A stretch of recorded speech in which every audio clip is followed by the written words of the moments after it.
بسم الله الرحمن الرحيم. السلام عليكم ورحمة الله وبركاته. الحمد لله والصلاة والسلام على رسول الله وعلى آله وصحبه ومن اهتدى بهداه. أما بعد, kita mulai masuk pada matan kitab Tauhid alladhi huwa haqqullahi 'alal 'abid, karya Syekhul Islam Al-Imam Muhammad ibn Abdul Wahhab rahimahullahu ta'ala. Qala al-muallifu rahimahullahu ta'ala, bismillahirrahmanirrahim, alhamdulillah wa sallallahu ala Muhammadin wa ala alihi wa sahbihi wa sallam. Demikian muqaddimah yang sangat singkat dari kitab At-Tauhid yang ditulis oleh Al-Imam Muhammad ibn Abdul Wahhab rahimahullahu ta'ala. Mari kita menuju pada syarah yang ditulis oleh Syekh Abdul Rahman ibnu Hasan al-Syekh. Di sini kita ambil syarahnya dari kitab yang sangat terkenal dari sekian banyak syarah kitab Tauhid, yaitu kitab Fathul Majid, syarhu kitab Tauhid. Qala asy-syarih rahimahullahu ta'ala, qala al-musannif rahimahullahu ta'ala, bismillahirrahmanirrahim. Ibtada'a kitabahu bil basmalah. Ibtada'a kitabahu bil basmalah iqtida'an bil kitabil aziz wa amalan bi hadith kullu amrin dhi balin la yubda'u fihi bi bismillahirrahmanirrahim fahuwa aqta'. Akhrajahu Ibnu Hibban min tariqain. Qala Ibnu Salah wal hadithu hasan. Wali Abi Dawud wa Ibn Majah kullu amrin dhi balin la yubda'u fihi bilhamdulillahi aw bilhamdi fahuwa aqta'. Wali Ahmad kullu amrin dhi balin la yuftatahu bidhikrillah fahuwa abtar aw aqta'. Walid-Dariqutni an Abi Hurairah marfu'an kullu amrin dhi balin la yubda'u fihi bidhikrillah fahuwa aqta'. Di awal kitab ini al-muallif rahimahullahu ta'ala memulai dengan bismillahirrahmanirrahim. Ini mengikuti cara Allah subhanahu wa ta'ala di dalam Al-Quranul Karim. Kita ketahui dalam Al-Quranul Karim Allah subhanahu wa ta'ala memulai kitabnya, memulai penyusunan Al-Quranul Karim dengan bismillahirrahmanirrahim. Juga sesuai dengan anjuran Nabi Muhammad sallallahu alaihi wasallam di dalam hadisnya, kullu amrin dhi balin, segala sesuatu yang penting, la yubda'u fihi bi bismillahirrahmanirrahim, yang tidak diawali dengan bismillahirrahmanirrahim, fahuwa aqta', maka terputus. Lafaz hadis ini di dalam beberapa kitab ada sedikit perbedaan teks. Secara umum, kata Ibnu Salah rahimahullahu ta'ala, hadis ini derajatnya hasan. Di dalam riwayat Abi Dawud dan Ibnu Majah disebutkan kullu amrin dhibalin la yubda'u fihi bi alhamdulillah au bilhamdi fahuwa aqta'. Jadi dalam riwayat lain alhamdulillah atau alhamd. Riwayat Ibnu Hibban tadi itu dengan bismillahirrahmanirrahim. Dalam riwayat Al-Imam Ahmad bidzikrillah. Jadi ada 3 kata di sini, bismillahirrahmanirrahim, alhamdulillah, zikrullah. Ketiganya tidak ada saling bertabrakan. Intinya adalah bahwa bismillah maupun alhamdulillah merupakan zikrullah. Tetapi secara mutlak permulaan dari sesuatu yang baik hendaknya kita mengucapkan bismillahirrahmanirrahim. Kemudian apa makna bismillahirrahmanirrahim? Bismillah, bi dengan, ismillah, nama Allah. Artinya dengan menyebut nama Allah. Siapa itu Allah? Ar-Rahmanir-Rahim. Allah Ar-Rahman dan Ar-Rahim. Nama Allah. Nama Allah kata Al-Imam Al-Kisai dan Al-Farra, 2 di antara ahli lughah. Beliau mengatakan asluhu al-ilah. Kata Allah itu asalnya al-ilah. Hadzaful hamzata. Kenapa al-ilah kemudian menjadi Allah? Proses morfologisnya, pertama al-ilah dihilangkan hamzahnya. Wa adghamul lama fil lam. Kemudian memasukkan lam ke dalam lam. Sehingga lamnya ada 2. Fasarata laman wahidatan musyaddadatan mufakhamatan. Maka terjadilah 2 lam menjadi 1, idgham, dan terjadi pelapalannya secara mufakham, dibesarkan di dalam mulut. Allah. Pendapat ahli bahasa ini dibenarkan kemudian oleh Al-Allamah Ibnul Qayyim rahimahullah. Kata beliau, as-sahih annahu mushtaqun wa anna aslahu al-ilah. Kata Allah itu mushtaq, diambil dari kata al-ilah. Kama huwa qawlu Sibawayh wa jumhuri ashabihi illa man syadza.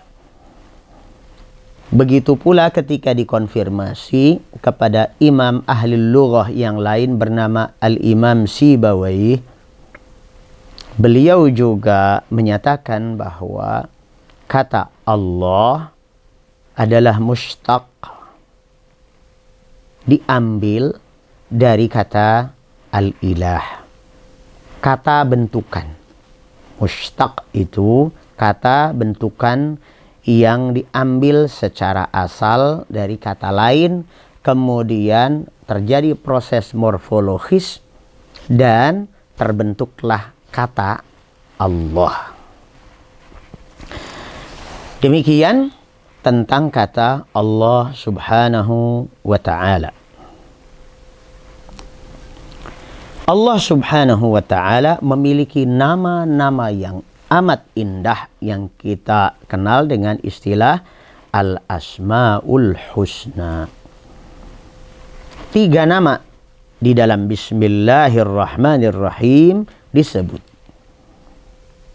dengan menyebut nama Allah Ar-Rahman Ar-Rahim. Allah adalah lafzul jalalah, lafaz keagungan yang memiliki makna keagungan yang sempurna. Sedangkan Ar-Rahman Ar-Rahim juga dua nama Allah Azza wa Jalla yang lain. Tetapi posisi Ar-Rahman dan Ar-Rahim sekaligus menjadi sifat daripada Allah. Maka dari itu menerjemahkannya bisa dengan mengatakan begini. Dengan menyebut nama Allah yang Ar-Rahman dan Ar-Rahim. Yang Ar-Rahman serta Ar-Rahim. Maka kita menuju pada dua nama ini. Ar-Rahman dan Ar-Rahim. Qauluhu Ar-Rahman, qala Ibnu Jarir, haddatsani As-Surri, Ibnu Yahya, qala haddatsana Utsman bin Zufar, sami'tu Al-Azramiyya yaqul, Ar-Rahmanu bi jami'il khalqi, war-Rahimu bil mu'minin. Al-Imam Al-Azrami yaqul, menurut penelusuran Ibnu Jarir At-Tabari, Al-Imam At-Tabari rahimahullahu ta'ala yang memiliki kitab tafsir, Tafsir At-Tabari, beliau menelusuri sampai kepada Al-Imam Al-Azrami. Beliau mengatakan bahwa perbedaan antara Ar-Rahman dan Ar-Rahim adalah Ar-Rahman bi jami'il khalqi. Allah pemilik rahmah yang amat luas. Rahmahnya sampai kepada semua makhluknya tanpa kecuali. Berarti yang mukmin maupun yang kafir, ahli sunnah maupun ahli bid'ah, kecipratan rahmah Allah Azza wa Jalla. Adapun Ar-Rahim, nama Allah yang juga diambil dari kata Ar-Rahmah, yang memiliki kata dasar rahmah. Ar-Rahim bil mu'minin, rahmahnya khusus untuk orang beriman saja. Wasaqa bisanadihi an Abi Sa'idin Al-Khudri radhiyallahu an. Al-Imam At-Tabari rahimahullahu ta'ala membenarkan tafsir ini dan membuktikannya dengan sebuah hadis yang tersambung kepada Abu Sa'id Al-Khudri radhiyallahu an. Kata beliau, qala Rasulullah sallallahu alaihi wasallam bersabda, inna Isa ibn Maryam qala, sesungguhnya Isa ibnu Maryam pernah mengatakan, Ar-Rahman Rahmanul akhirati wad dunya, war-Rahim Rahimul akhirah. Rasulullah sallallahu alaihi wasallam bersabda bahwa sesungguhnya Nabi Isa alaihi salam ibnu Maryam pernah mengatakan, Ar-Rahman memiliki rahmah yang sampai kepada semua makhluk Allah Azza wa Jal di akhirat dan di dunia. Dan kita tahu kalau di akhirat tentunya yang mendapat rahmah Allah adalah mukmin, bukan kafir. War-Rahimu, sedangkan Ar-Rahim rahmahnya yang sampai kepada hamba-hambanya yang beriman di akhirat saja. Maka Al-Imam Al-Azrami dengan pernyataan Nabi Isa alaihi salam bertemu di sini, ada sisi kesamaan di mana Ar-Rahman indikasinya adalah rahmah Allah berlaku atas semua makhluknya di dunia maupun di akhirat. Tetapi Ar-Rahim terkhusus untuk di akhirat saja, yaitu untuk orang yang beriman saja. Ar-Rahman dan Ar-Rahim kemudian diperjelas juga oleh Al-Imam Ibnu Qayyim rahimahullahu ta'ala di dalam kitabnya Madarijus Salikin jilid 1 halaman 18. Kata beliau, wa qala rahimahullahu aidan ar-Rahmanu dalun ala sifatil qa'imati bihi subhanah war-Rahimu dalun ala ta'alluqiha bil marhum. Nama Allah Ar-Rahman menunjukkan sifat yang melekat pada zat Allah subhanahu wa ta'ala. Artinya secara zatnya memang Allah adalah Ar-Rahman. Sedangkan Ar-Rahim lebih identik dengan keterikatannya pada nasib makhluk. Maka makhluk Allah Azza wa Jal di mana terbagi pada dua kategori, mukmin dan kafir. Maka yang beriman akan mendapatkan rahmah Allah Azza wa Jal dengan nama Allah Ar-Rahim.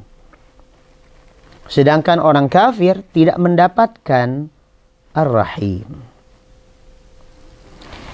Walhasil ikhwas sekalian, dari pembahasan ini kita memahami bahwa Allah subhanahu wa ta'ala disebut namanya pada setiap awal permulaan perbuatan kita yang baik, perbuatan kita dalam hal-hal yang tentu penting, dan hal-hal tersebut jika kita tidak memulainya dengan Bismillahirrahmanirrahim bisa terputus barokahnya, karena di dalamnya ada permohonan kepada Allah Azza wa Jal akan rahmahnya baik di dunia maupun di akhirat.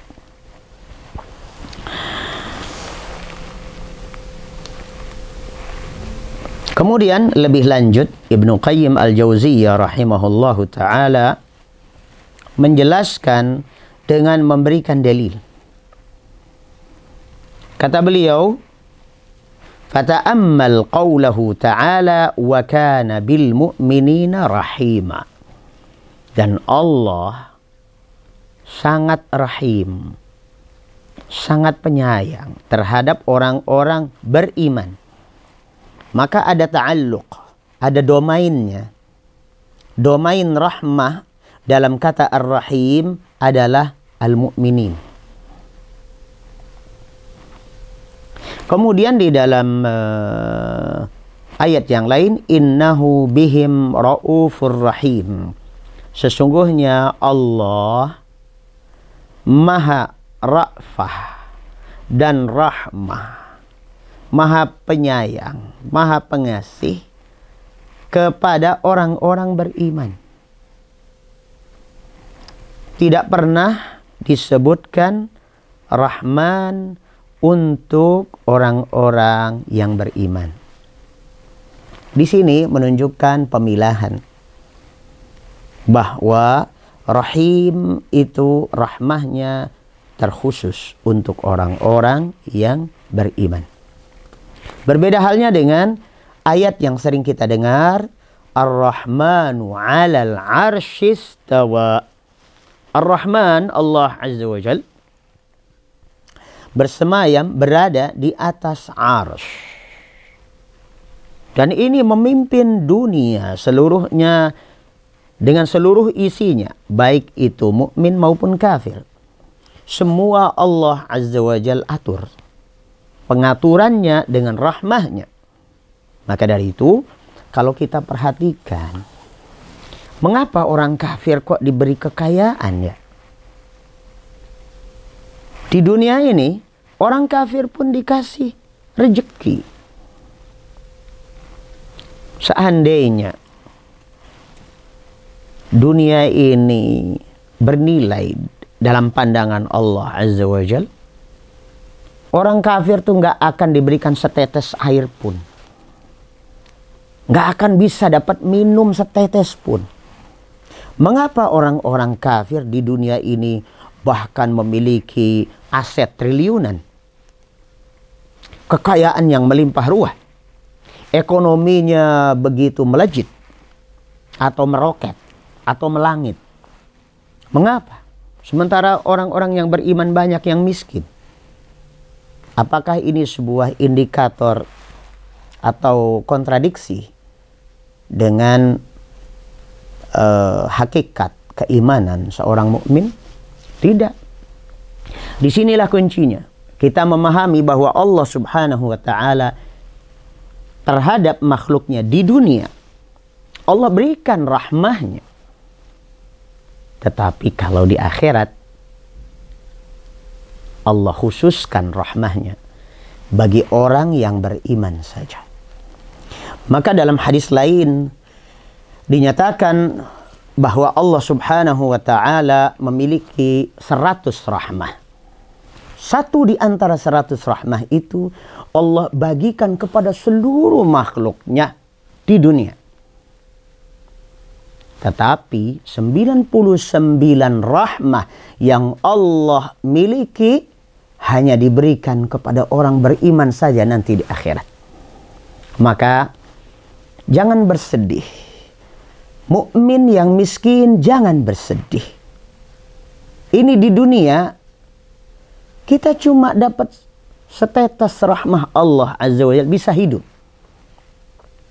Dan orang-orang kafir dengan gelimang hartanya itu sebenarnya hanya mendapatkan 0,00000 sekian dari satu rahmah Allah Azza wa Jalla bagi dengan triliunan makhluknya yang ada di dunia ini. Maka dari itu, kenikmatan di surga Allah Azza wa Jalla nanti itu tidak mungkin sepadan dengan kenikmatan yang bisa kita dapatkan di dunia ini. Baik, saudaraku sekalian, demikian pembahasan bagian yang pertama. Baru kita bahas Bismillahirrahmanirrahim saja. Selanjutnya insya Allah kita masuki muqaddimah yang kedua, yaitu Alhamdulillah wa sallallahu ala Muhammadin wa ala alihi wasallam. Demikian. Assalamualaikum warahmatullahi wabarakatuh.